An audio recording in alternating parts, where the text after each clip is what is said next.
Today I'm reviewing one of the most legendary bus compressors of all time, the API 2500.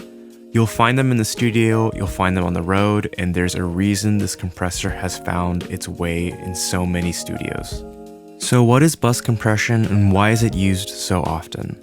Bus compression is used to compress a group of tracks to reduce the dynamic range and bring cohesion to multiple elements. Engineers tend to use bus compression in stages with the goal of having one final track that has different elements but all feels cohesive. Imagine mixing a drum kit. You have individual tracks like kick, snare, toms, and overheads, and routing all of these into one bus where you can apply compression to everything can help you level out the drums. Then let's say your drum bus is routed to a music bus where the rest of the band is also routed to, like electric guitar, bass guitar, and keyboards. Applying bus compression to your music bus helps you compress the whole band. And at the very end of your chain, you have a music bus, vocal bus, and effects bus all routed to your final master bus. And here you can apply bus compression as a final finishing touch. When I first started mixing, the two bus compressors that almost everyone suggested were the SSL-G bus compressor and the API 2500. I have the Smart Research C2, which is an SSL style compressor, and now I have the API 2500, and the differences are pretty big.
When I first heard the 2500 hardware unit, my jaw dropped. My reaction to the API 2500 was a lot like when I heard the curve bender for the first time. They both give you this instant wow factor where you just hear all of this color, mojo, and just general analog tastiness. And these are the kinds of things that I wanted to hear when I got analog gear, and I knew right away that the 2500 had a spot in my studio. This compressor really shines on drums and mix bus. I think it can handle other things too, like other instruments, but it really excels in those two things, in my opinion. Drums, because of how it handles transient information. It adds this kind of lower mid-range frequency that I hear on snare drum, and it's really good at taming overheads.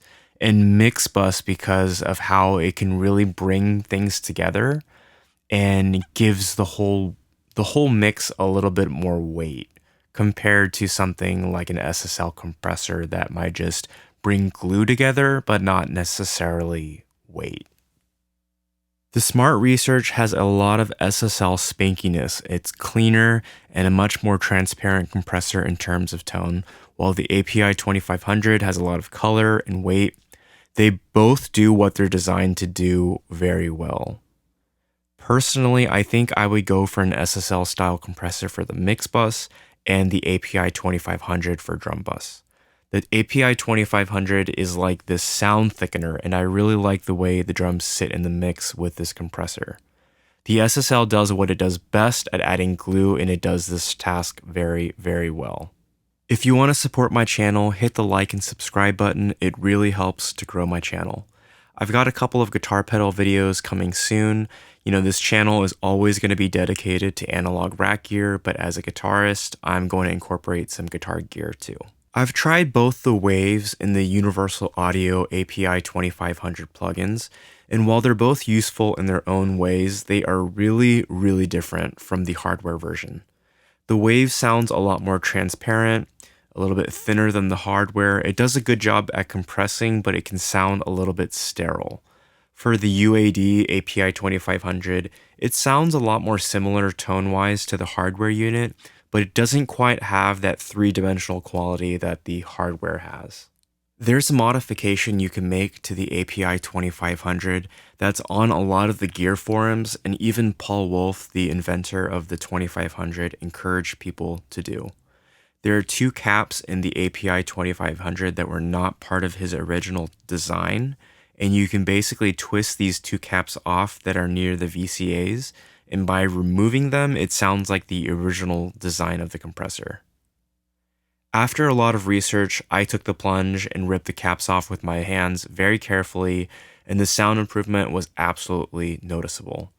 It sounds a lot more open, 3D, the imaging is wider, and I highly recommend this mod, but just a disclaimer, you have to be really careful when twisting the caps off so that you don't damage any other components. Definitely do it at your own risk, but you will be rewarded. The thing about the 2500 is you need to spend a lot of time with this unit. This compressor has such a creative and original design, and you really need to give yourself time to sit with the compressor and understand how all the controls interact with each other. This is how you'll get the best use out of this compressor, and I can see how a lot of people might try this compressor out and give up on it because they just don't give themselves enough time. But if you do, I think you'll find some amazing results.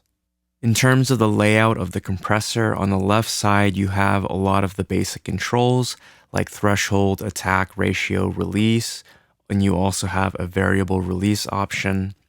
What I feel like is really unique about this compressor is the link section and the tone section. I don't know if I've actually seen a compressor that has this type of configuration. The link is interesting because you can link, the left and the right channels for how they're compressing. They could be either independent, 100% matched, or anything in between, which is really cool. And then you have this shape button, which is really interesting, that basically filters out how the channels are linked. Maybe you don't want it to be affected. Maybe you don't want the link function affected by low frequencies or high frequencies. You have that option to filter it out for that detection circuit. And so I thought that was super unique. I still have not seen a compressor that does that. On top of that, you have the tone section, which is knee, thrust, and type. I find myself changing this a lot more than I thought I would. And that just goes to show that all of these different combinations of these three parameters, you can get a lot of different types of sound, right? For the type, you could have feedback style compression, which is the old, which is 1176 style, 660s. That's the circuit that they used back then.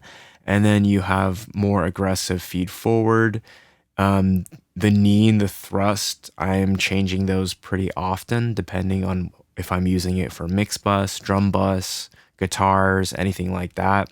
And so I feel like those are some of the really unique features of the 2500. What's cool about the output section is you have the in button where you can basically have the signal run through all the electronics, but you can take it out of the compression. The bypass literally bypasses all the electronics, and then you have this makeup gain button, which I feel like has a lot of magic to it. I feel like the compressor, the makeup button, is a really big part of how this compressor sounds. And then you have a knob that can change the gain from it. Well, that's the API 2500. Thanks for watching, and see you next time.